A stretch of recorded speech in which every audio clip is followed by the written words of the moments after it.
Hello बच्चों, कैसे हो आप। Welcome to ICSC connect. और आज की फिजिक्स की रिवीजन क्लास शुरू हो गई है। तो बिल्कुल नए सेटअप में आज आपको पढ़ा रहा हूं मैं, तो थोड़ा सा आप भी एडजस्ट करिएगा। ठीक है। तो शुरू करते हैं। आज का रिफ्रैक्शन होगा, ये रिफ्रैक्शन है। Refraction of light. ठीक है। And lenses. लेंसेस टॉपिक है। और आगे बढ़ते हैं। तो ये बाकी क्लासेस हमारी चल रही हैं, आप इनको प्लीज फॉलो करें और अच्छे मार्क्स लेके आए। तो शुरू करते हैं। पहला क्वेश्चन है कि अ coin at the bottom of A trough. मतलब इसको मैं एक डायग्राम बनाता हूँ। ये एक ट्रफ है, इसके अंदर कॉइन यहाँ पे है 15 मीटर नीचे, पर अपियर हो रहा है बॉटम से 3.75 मीटर ऊपर की तरफ। तो इसका जो म्यू निकालेंगे, रिफ्रैक्टिव इंडेक्स निकालेंगे, इसकी वैल्यू क्या हो जाएगी? Real depth upon apparent depth. ये वाला फॉर्मूला याद है आपको? तो इसमें रियल डेप्थ क्या हो जाएगी? 15 हो जाएगी। और नीचे हो जाएगा 15 माइनस 3.75, ये हो जाएगा 15 अपॉन 11.25। इसको डिवाइड कर देंगे तो आपकी वैल्यू आ जाएगी किसकी? रिफ्रैक्टिव इंडेक्स की। ठीक है। तो इस तरीके के रिफ्रैक्टिव इंडेक्स से रिलेटेड क्वेश्चंस आपके आएंगे। अगले पे आते हैं। ये यहाँ पे दिया हुआ है कि calculate the refractive index of a liquid with respect to air. यहाँ पे क्या करना है कि यहाँ पे आपको म्यू की वैल्यू फाइंड करनी है। किसके लिए? Mu liquid. ठीक है, ये वैल्यू फाइंड करनी है। तो इसमें क्या करेंगे हम? पहले रिफ्लेक्टिव इंडेक्स ऑफ एयर, जिसको हम 1 मान लेते हैं, into sine 30 degree equal to mu two. जो म्यू टू क्या हो गया? लिक्विड का रिफ्लेक्टिव इंडेक्स जो हमें फाइंड करना है, into sine 45 degree. Mu mu one की वैल्यू क्या है? म्यू वन की वैल्यू 1 है। क्यों? एयर की रिफ्लेक्टिव इंडेक्स हम लोग 1 लेते हैं। साइन 30 डिग्री 1/2 हो जाएगा, और साइन 45 डिग्री 1/√2 हो जाएगा। अब क्या है कि अब म्यू टू निकालना है, तो 1/2 इंटू √2 हो जाएगा। √2 से 2 को काटेंगे तो √2 हो जाएगा, तो 1/√2 वैल्यू हो जाएगी किसकी? लिक्विड की, रिफ्लेक्टिव इंडेक्स ऑफ लिक्विड। इसको डिवाइड, अगर आपको फर्दर इसको डिवाइड करेंगे तो आप वो भी कर सकते हैं। अब तीसरा क्वेश्चन आपको दिया हुआ है कि how does the angle of deviation formed bye prism changes with the increase in the angle of incidence. और एक ग्राफ ड्रॉ करना है। ठीक है। तो आपको सीधी पहले पॉइंट में आपको क्या करना होगा? पहले आपको एक्सप्लेन करना होगा ये चीज। ठीक है। ग्राफ में जैसे ये होगा एंगल ऑफ डिविएशन। ये साइड प्लॉट करेंगे वाई एक्सिस पे, और ये हो जाएगा एक्स एक्सिस पे एंगल ऑफ इंसिडेंस। ठीक है। तो अब क्या होगा कि अभी हम लोग इसको इस तरीके से, एक मैं ग्राफ बना के दिखाता हूं आपको, समथिंग ये। ठीक है। तो अब यहां पे क्या है कि अब इसको, पहला क्वेश्चन है आपका कि पूछा है कि how does the angle of deviation formed by a prism changes with increase in the angle of incidence. तो आप इसको लिखोगे कैसे? With increase in angle of incidence the angle of deviation first decreases then reaches a minimum value. ये point है, यहाँ पे minimum value है। ये एंगल ऑफ डिविएशन जो है वो मिनिमम है। तो यहाँ पे क्या होगा कि यहाँ पे लिखोगे कि and reaches a minimum value after which with increase in angle of incident angle of deviation starts increasing. ठीक है। सिंपल है, 2 से 3 लाइन में बस आपको ये लिखना है। पहला पहला पॉइंट क्या हो गया कि with increase in angle of incidence angle of deviation decreases. Second point, it reaches a minimum value, जहां पे एंगल ऑफ डिविएशन की मिनिमम वैल्यू होगी। थर्ड पॉइंट क्या हो जाएगा? With then after that minimum value angle of incidence as it increases the angle of deviation starts increasing. तो ये आपका, और ये आप इस ग्राफ से दिखा सकते हो आप। ठीक है। अगले पे आते हैं। How does the value of angle of deviation produced by a prism changes with increase in value of angle of incidence? Same है वही। ठीक है। कि एंगल ऑफ डिविएशन क्या होगा? पहले पॉइंट में दिया हुआ है आपको कि value of angle of incidence है, वही सेम चीज है। आप पर इसमें जब एक्सप्लेन करोगे तो ये वाला ग्राफ बना देना। ठीक है। ये एंगल ऑफ डिविएशन हो गया, ये एंगल ऑफ इंसिडेंस हो गया एक्सिस एक्सिस पे, ये हो गया वाई एक्सिस पे, वाई एक्सिस, ये एक्स एक्सिस पे। ठीक है। तो वही पहले पॉइंट में कि value of angle of incidence जैसे जैसे बढ़ेगी, पहले तो वो डिक्रीज करेगा एंगल ऑफ डिविएशन, फिर एक मिनिमम वैल्यू आएगी। ये मिनिमम वैल्यू आपकी यहाँ पे है, डेल मिनिमम। और फिर जैसे एंगल ऑफ इंसिडेंस बढ़ेगा तो ये भी बढ़ना शुरू हो जाएगा फिर से। ठीक है। वेवलेंथ ऑफ इंसिडेंट लाइट, ठीक है, जैसे जैसे वेवलेंथ ऑफ इंसिडेंट लाइट बढ़ती है तो क्या कहते हैं, वो एंगल ऑफ डिविएशन घटता जाता है। ठीक है। इसका अच्छा एग्जांपल क्या है कि विबग्योर में वायलेट का डिविएशन ज्यादा होता है कंपेयर टू रेड का। रीजन बीइंग कि रेड की वेवलेंथ ज्यादा होती है उससे, आपके वायलेट कलर से। तो ये एग्जांपल भी आप सेकंड पार्ट में इसमें लिख सकते हो। जो ये वाला है इसमें आप ये एग्जांपल दे सकते हो कि वायलेट जो होता है, वायलेट का deviation is more than red का डिविएशन। क्यों? क्योंकि वेवलेंथ जो होती है इसकी वो कम होती है wavelength of red, sorry wavelength of red. ठीक है। अगले क्वेश्चन पे आते हैं। A postage stamp appears raised by 7 mm when placed under a rectangular glass block of refractive index 1.5. Find the thickness of the glass block. ठीक है। तो इसमें क्या करना है कि इसमें जो म्यू है, म्यू वही सेम फॉर्मूला यूज होगा, real depth upon apparent depth. ठीक है। तो म्यू की वैल्यू आपको 1.5 दी हुई है। रियल डेप्थ को हम लोग अज्यूम कर लेते हैं एक एक्स, एक वैल्यू। ठीक है। X upon the apparent depth कितनी दी हुई है, रेज बाय 7 mm, मतलब नीचे से 7 mm ऊपर है, तो मतलब x माइनस 7। तो 1.5 equal to x into x minus, फिर से ये लिख दिया, इसको इधर करते हैं, 1.5 x equal to minus minus 7 into 1.5 करोगे 5 35, 10.5 आ गया इक्वल टू एक्स। अब इसको इधर ले जाओ और इस वैल्यू को, इसको इधर कर दो और इसको इधर ले जाओ, तो 0.5x हो गया, क्योंकि 1.5x में सिर्फ x माइनस किया, इक्वल टू 10.5 हो गया। ठीक है। x आया, x को 10.5 को डिवाइड कर दो किससे, 0.5 से, पॉइंट पॉइंट हटाओगे तो 21 क्या किसमें है, mm में, 21 mm आ गई किसकी वैल्यू, ग्लास ब्लॉक की वैल्यू आ गई। तो यहाँ पे देख रहे हो आप, आपकी जो फॉर्मूला यूज हो रहा है, मेन इस फॉर्मूले पे ध्यान देना। और आपको दिया हुआ है कि उठा अपेरेंट डेप्थ 7 mm मत मान लेना। एक लौती गलती इस क्वेश्चन में जो होगी वो ये है कि अपेरेंट डेप्थ को 7 mm मत मान लेना। वो x मतलब जो टोटल वैल्यू है उसमें से माइनस करोगे, इतना वो दिख रहा है अपीयर हुआ हुआ, टोटल ऊपर से नीचे जो वैल्यू है वो नहीं, नीचे से ऊपर कितनी है वैल्यू वो दी हुई है, बस इस चीज का ध्यान रखना। अगले क्वेश्चन पे आते हैं।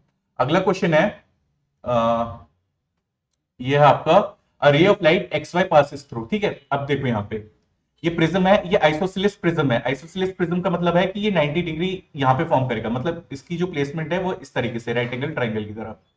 पहला क्वेश्चन का पार्ट है, what is the angle through which the incident ray deviates and emerges out of the prism. देखो सीधा सीधा दिख रहा है, ये इंसिडेंट रे है, ये इमर्जेंट रे है, दोनों के बीच में 90 डिग्री है, तो इसका फर्स्ट पार्ट का आंसर हो जाएगा 90 डिग्री। सीधा सीधा आप उससे देखो 90 डिग्री का वो एंगल बना ही रहा है क्वेश्चन में। दूसरा है, name the instrument which where this action of prism. आप लोग ने अपने कोर्स में एक पेरिस्कोप सुना होगा, पेरिस्कोप। ठीक है। उसमें यही फिनोमिना यूज होता है, मतलब ये टोटल इंटरनल रिफ्लेक्शन जो होता है, TIR, टोटल इंटरनल रिफ्लेक्शन, वो हो रहा है इसमें। मतलब कि एक पर्टिकुलर एंगल पे है, उसमें पेरिस्कोप में ऐसे रखा होता है, जैसे एक ये रखा हुआ है, फिर एक इस तरीके से रखा है, कि मतलब वो इस पे क्लैश किया, इस पे ऐसे, मतलब कुछ समथिंग ऐसे जाता है। ठीक है। अभी डायग्राम एग्जैक्टली मेरे को याद नहीं है, पर इसमें पेरिस्कोप का यूज होता है। और prism surface will behave as a which surface, कौन सा, अरे सीधे सीधा एबी जो सरफेस है वो किसकी तरह बिहेव कर रहा है, मिरर की तरह। क्यों? क्योंकि यहाँ पे टोटल इंटरनल रिफ्लेक्शन हो रहा है, मतलब जितनी लाइट इंसिडेंट हो रही है पूरी की पूरी इधर की तरफ मुड़ जा रही है। अगले पे पढ़ते हैं। Is it possible for a concave lens to form an image of size 2 times that of the object? Right? Yes or no? देखो इस क्वेश्चन को ध्यान से पढ़ो कि कॉन्केव लेंस की आप लोग ने क्वालिटी, कॉन्केव लेंस कैसी इमेज फॉर्म करता है, डिमिनिश्ड, डिमिनिश्ड, ये क्वालिटी आपने पढ़ी रखी है। ठीक है। अब अगर आप इस चीज में एक चीज का ध्यान दो, डिमिनिश्ड इमेज कैसी होती है, ऑब्जेक्ट का जो साइज होता है उससे छोटी होती है इमेज का साइज। तो पहले का आंसर नो हो गया, और रीजन हो गया कि कॉन्केव लेंस जो होता है वो डिमिनिश्ड इमेज फॉर्म करता है, जिसमें ऑब्जेक्ट का जो साइज होता है वो सॉरी, इमेज का साइज जो होता है वो ऑब्जेक्ट के साइज से छोटा होता है। मतलब ऑब्जेक्ट का साइज इमेज के साइज से ज्यादा होता है, जिसकी वजह से ये जो है कि ट्वाइस जो साइज है वो नहीं फॉर्म हो सकता है। जो ऑब्जेक्ट का साइज है वो इमेज के, डिमिनिश का मतलब हो गया कि इमेज का जो साइज है ऑब्जेक्ट के साइज से बहुत छोटा होगा। छोटा मतलब अगर इसकी हाइट मतलब 2 मीटर है, तो इसकी हाइट लेस देन 2 मीटर ही होगी। ठीक है, डिमिनिश का मतलब ये हो गया। What will happen to the focal length of the lens if the part of the lens is covered with an opaque paper? देखो, लेंस है, जैसे ये एक लेंस ले लिया हमने, ठीक है, इसको हमने हाफ से कवर कर दिया, हाफ कवर कर दिया, तो फोकल लेंथ का पे क्या चेंजेस आएंगे, इसको मैं आपको एक डायग्राम बना के दिखाता हूं। हम्म, ये वाला। हम्म, देखो, ये इसको थोड़ा सा मैं बता रहा ना, नया सेटअप है आपका, तो थोड़ा सा मैं इसको फ्रीडम लेता हूँ यहाँ पे, इसको हल्का सा मिटा देता हूँ, क्योंकि आपके पास वीडियो तो है ही, तो आप देख लेना एक बार पीछे करके। स्पेस एक्स्ट्रा स्पेस है, नहीं नहीं, इसी में बना के बताता हूँ। जैसे आप ध्यान दीजिएगा, ठीक, जैसे ये है, आपका लेंस है, ठीक है, अगर यहाँ पे फोकस है, ये 2F हो गया, अगर इसको इस पार्ट को कवर कर दिया है, ठीक है, तो अगर यहाँ पे जैसे ऑब्जेक्ट रख दिया कहीं पे भी, ठीक है, एक ऑब्जेक्ट यहाँ रख दिया, ठीक है, F पे रख दिया, ठीक है, यहाँ से जा रहे हैं कुछ इस टाइप का, आप देख लीजिए, ये इसको ये इमेजिन कर लीजिए, ठीक है, ये इस टाइप से, ये आपका ऑब्जेक्टिव है, ऑब्जेक्ट है, ये इमेज हो रही है, ठीक है, तो यहाँ पे क्या होगा कि पार्ट ऑफ दी ऑब्जेक्ट वो जो है वो कवर्ड हो गया है, ठीक है, इससे क्या होगा कि आपका जो चेंज अमाउंट ऑफ लाइट है, मतलब जो अपर्चर कम हो गया, कि मतलब जो लाइट पास कर रही है वो कम हो गया है। उसके बाद दूसरी चीज क्या हो जा रही है, कि दूसरी चीज ये हो जा रही है कि आपका जो मतलब वो है, क्या कह सकते हैं कि ये टोटल लाइट जो पास हो रही है वो कम हो जा रही है, ठीक है, तो फोकल लेंथ में क्या होगा, मतलब अपर्चर ये कवर कवर हो गया, तो लाइट जो है वो लाइट कम जा रही है, तो इससे क्या हो जाएगा कि मतलब आप इसको लिखोगे कैसे, सुनो आप इसको, इसको आप ये लिखोगे, पहले तो इस तरीके का ये डायग्राम बना दोगे, आप डायग्राम बना के फिर इसको इस तरीके से लिखोगे कि when when the light passes through the aperture, actually the area of aperture is reduced, therefore the image will be diminished and the focal length would be focal length में changes आ जाएंगे। ठीक है, बस इतना लिखना है। क्या लिखना है कि when the light passes through the aperture, because of the paper, the covered part of the lens, the aperture is reduced, therefore reducing the light passing through it। और उसके बाद क्या लिखोगे कि जो this will lead to change in the focal length, ठीक है, focal length would get reduced, ठीक है, चेंज इन फोकल लेंथ हो जाएगा। फिर है कि एट्थ एट्थ वाला है,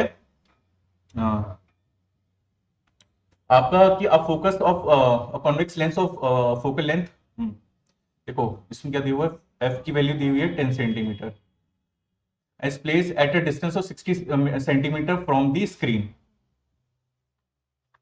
60 centimetre from the screen, place find the lens should be place so that, ठीक है, फोकल लेंथ इसका फॉर्मूला कितना, 1/f is to 1/b minus 1/u, ठीक है, तो इसमें क्या हो जाएगा,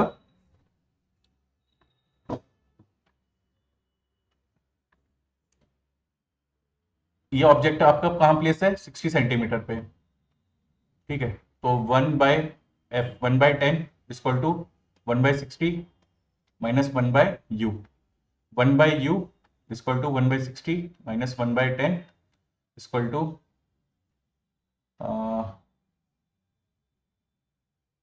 1 - 6/60 हो जाएगा, 5/60, 5 5 1 5 5। एक मिनट, इसका एलसीएम निकालते हैं। 60 और 10 का 230 2 5 5 6 2 3 8। तो फिर 10 इंटू 660 आया, ठीक है।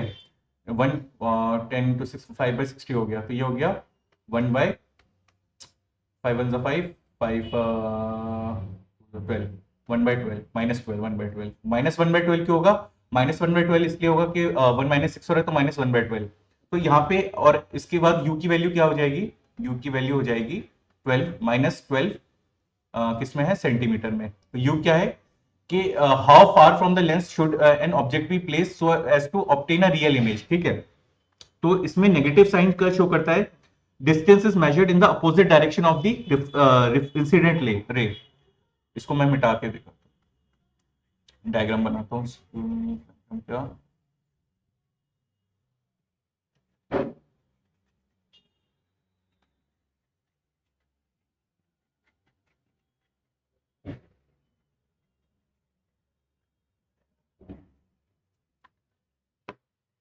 ये देखो, हाँ,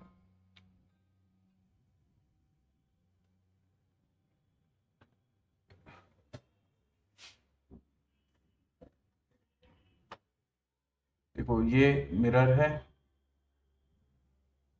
ठीक है। उसके बाद इस तरीके से लाइट जा रही है, ठीक है। अगर ये इंसिडेंट रे है, the negative sign shows that distance is measured in the opposite direction of the incident light. मतलब कि जो 12 सेंटीमीटर है वो इधर की तरफ, जो ये पूछा है ना कि how far from the lens should an object be placed so as to obtain a real image on the screen. तो ये जहां से इंसिडेंट रे है उसकी इस तरफ आएगा, क्योंकि जो वैल्यू यू की आई थी वो -12 आई थी, 12 सेंटीमीटर, ठीक है। तो ये इस तरफ कैलकुलेट होगा। करते हैं, ठीक है। पहला क्वेश्चन है कि a ray does not bend at the boundary in passing from one medium to the other medium if the angle of incidence is, ये आप लोग को मैंने क्लास में पढ़ाया था, ठीक है। कि क्लास में क्या कराया था कि किस पर्टिकुलर, मतलब कि आपने अपने ये पढ़ा था कि अगर जब रेयर टू डेंसर जाती है तो इसकी तरफ मुड़ जाती है, और डेंसर टू रेयर जाती है तो अवे अवे हो जाती है। बट कैसा है कि जिसमें वो पास सीरीज करेगी, तो आंसर है इसका 0 डिग्री। मतलब कोई कोई भी पर्टिकुलर एंगल पे नहीं, वो सीधी आ रही है, सीधी चली जा रही है। अगला क्वेश्चन देखते हैं। The highest reflective indexes of diamond. अब यहां पे क्या करना है कि आपको पूछा है कि the speed of light in the air दी हुई है, ठीक है। म्यू वो sorry, speed of light in air या फिर सी बोल लो, ये कितना दिया हुआ है? 3 × 10⁸ मीटर पर सेकेंड। फिर वहीं पे क्या दिया हुआ है कि रिफ्रैक्टिव इंडेक्स ऑफ ग्लास दिया हुआ है कितना? 1.5। तो आप एक चीज इससे भी देख सकते हो कि वैल्यू 10⁸ है, तो इनमें से 10⁸ किसमें? इसमें है, तो आंसर इसका ये हो जाएगा। फिर उसके बाद आगे बढ़ते हैं। In reflection of light through a prism the light ray suffers reflection only at one face of the prism emerges. हाँ, पर एक मिनट पर इसमें अगर बाई चांस अगर आपके ऑप्शन सारे 10⁸ दिए हों, तो तब क्या करोगे? तो आप लिखोगे mu equal to speed in vacuum upon speed in medium, ठीक है। तो अब ये इसको हम लोग इधर लिख देंगे, स्पीड इन मीडियम क्या है? ग्लास, इक्वल टू हो जाएगा स्पीड इन, वो क्या हो जाएगा? 3 × 10⁸ डिवाइडेड बाय 1.5, तो ये हो जाएगा 2 × 10⁸ मीटर पर सेकेंड, ठीक है। अगला बढ़ते हैं। अब दिया हुआ है कि in refraction of light through a prism the light ray suffers refraction only at one face of the prism. दूसरा है emerges out from the prism in a direction parallel to the incident ray, bends at both the surfaces of the prism towards its base, bends at both the surfaces of the prism opposite to its base, ठीक है। Diagram से समझते हैं इसको। ये आपका prism है, ठीक है। ये लाइट इंसिडेंट हुई, फिर एक्चुअली में इसका जो पाथ है वो इस तरह का होगा, पर ये इधर की तरफ बेंड कर जाएगी, ठीक है। फिर उसके बाद ये इधर की तरफ बेंड हो जाएगी, ये इंसिडेंट होगी, ये हो गया, ये हो गया। इसको मैं फर्दर प्रोड्यूस करूंगा तो ये इस तरीके से जाएगी। तो अब देखते हैं, अब इसको पहला एक एक करके कंडीशंस देखते हैं इसमें। ठीक है, ये एंगल ऑफ प्रिज्म हो गया। ठीक है, अब देखते हैं। पहला है कि refraction only at one face of the prism, एक फेस पे नहीं हो रहा, एक यहाँ पे हो रहा है बी पे, और एक यहाँ पे पॉइंट सी पे भी हो रहा है। Emerges out from the prism in a direction parallel to the incident ray. नहीं, इमर्जेंट देखो पैरेलल कहां से इंटरसेक्ट कर रही है, तो ये कंडीशन भी फॉल्स हो गई है। ये भी फॉल्स है, ये भी फॉल्स है। अब ये देखते हैं कि अब ये जैसे कि डेंसर वो रेयरर टू डेंसर जा रही है, तो ये इधर की तरफ बेंड हो जा रही है, क्योंकि ये बेस ये है, बेस ये है। तो यहां आप देख रहे हो कि ये ऐसे जा रही थी तो बेस की तरफ मुड़ गई हल्की, और फिर जैसे ही इमर्जेंट है तो ये और फर्दर बेस की तरफ मुड़ गई। तो यानी ये वाली कंडीशन ट्रू है, ये वाली फॉल्स हो जाएगी। अगले क्वेश्चन पे चलते हैं। A ray of light suffers refraction through an equilateral prism. The deviation produced by the prism does not depend on, मतलब कि अगर रे ऑफ लाइट सफर कर रही है रिफ्रैक्शन, तो वो किस पे डिविएट, एंगल ऑफ डिविएशन किस पे डिपेंड नहीं कर रहा, एंगल ऑफ इंसिडेंस पे, कलर ऑफ लाइट पे, मटेरियल ऑफ प्रिज्म पे, या साइज ऑफ प्रिज्म पे? बताइए। ऑब्वियस है साइज ऑफ प्रिज्म पे। ठीक है, एंगल ऑफ इंसिडेंस कितने किस एंगल पे मतलब हिट कर रही है, जिसके बाद उसी पर्टिकुलर एंगल के सबसे डिविएट होगी। ठीक है, कलर ऑफ लाइट आपको पता ही है कि एंगल ऑफ डिविएशन वायलेट के लिए सबसे ज्यादा होता है कंपेयर टू रेड के लिए। Material of the prism obvious है कि मतलब जो मटेरियल होगा उसका रिफ्रैक्टिव इंडेक्स उस हिसाब से चेंज होगा, तो देयरफॉर रिफ्रैक्शन भी उस हिसाब से चेंज होगा। अब यहां पे दिया हुआ है कि at a ray of light incident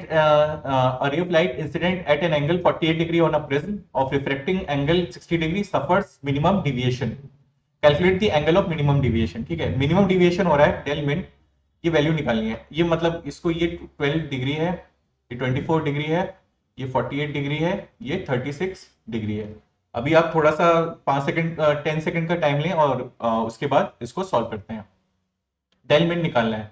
48 degree उसका एंगल ऑफ इंसिडेंस है, रिफ्रैक्शन कितना है 60 डिग्री, और उसके बाद आपको कैलकुलेट करना है मिनिमम डिविएशन। चलिए इसको सॉल्व करते हैं। डेल मिन हो जाएगा आपका twice into angle of incidence minus A, ये 60 डिग्री, 2 इंटू 48 डिग्री हो जाएगा angle of incidence minus 60 degree, ये हो गया आपका 96 degree minus 60 degree equal to 36 degree. ये क्या होगा, डेल मिन, डी, डी इसका आंसर हो जाएगा। अगले देखते हैं। A small air bubble in a glass block when seen from above appears to be raised. Reason पूछा है। जैसे ये ग्लास ब्लॉक है, इसके अंदर एक एयर बबल है पर वो यहां पे अपीयर हो रहा है, तो रीजन क्या है? रीजन है refraction of light, real and apparent depth वाला। ठीक है, अगला देखते हैं। An object in a denser medium when viewed from a rarer medium appears to be raised, the shift is maximum. मतलब अगर एक क्वेश्चन मैं आपको बताता हूं, जैसे इससे ये भी करिए, अगर विबग्योर लिखा हुआ है ब्लॉक के ऊपर, ये ग्लास ब्लॉक है, तो कौन सा रेस्ट ज्यादा होगा? ये मैंने आपको पहले क्वेश्चन में कॉन्सेप्ट भी बताया था। मैंने जैसे बताया कि जिसकी वेवलेंथ ज्यादा होगी, जैसे रेड है, इसका डिविएशन तो मिनिमम होगा। वहीं पे वायलेट की वो ज्यादा है तो कम है वेवलेंथ, तो इसका डिविएशन मैक्सिमम होगा। देयरफॉर कौन सा सबसे ज्यादा अपीयर्स टू बी रेस्ड आएगा, वो है वायलेट लाइट। वैसे विबग्योर का क्वेश्चन देते हैं तो ये वाला ज्यादा रेस्ड दिखाई देगा। अगले पे आते हैं, नाइन्थ वाला। A water pond appears to be 2.7 metre deep if the refractive index of water is 4/3, find the actual depth. देखो सीधी बात है, 4/3 है।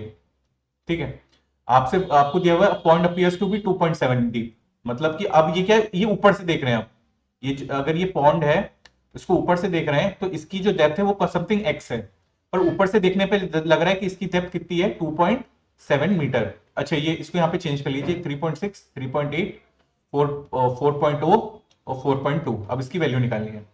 तो ऊपर क्या हो जाएगा, रियल डेप्थ, या ये आपका म्यू है, म्यू कितना दिया हुआ है 4/3 upon apparent depth, 4/3 equal to x/2.7, तो x हो जाएगा 4 इंटू 2.7 इंटू अपॉन 3 को करेंगे इससे तो 0.9, और 4 इंटू 0.9 हो गया 3.6, तो इसका आंसर हो जाएगा पहला वाला 3.6, 3.8, 4.2 वैल्यूज दी थी मैंने आपको। अगला देखते हैं। A coin is placed at the bottom of a beaker containing water. Refractive index is 4/3 and depth of 12 centimeter. By what height the coin appears to be raised when seen from vertically above? वही same question है। इसमें क्या हो जाएगा, refractive index आपका 4/3 है, पर इसमें क्या हुआ है, coin plate at the bottom, bottom पे क्या हुआ है 12 सेंटीमीटर पे, यानी कि रियल डेप्थ क्या हो जाएगी 12 सेंटीमीटर, और अपेरेंट डेप्थ आपको कैलकुलेट करनी है, अपेरेंट डेप्थ कैलकुलेट करनी है। तो इसकी जो अपेरेंट डेप्थ हो जाएगी वो हो जाएगी आपकी 3/4 इंटू 12, मतलब ये उधर की तरफ चला जाएगा, तो हो जाएगा 9 सेंटीमीटर, 4 3 3 9, तो आंसर हो जाएगा इसका बी।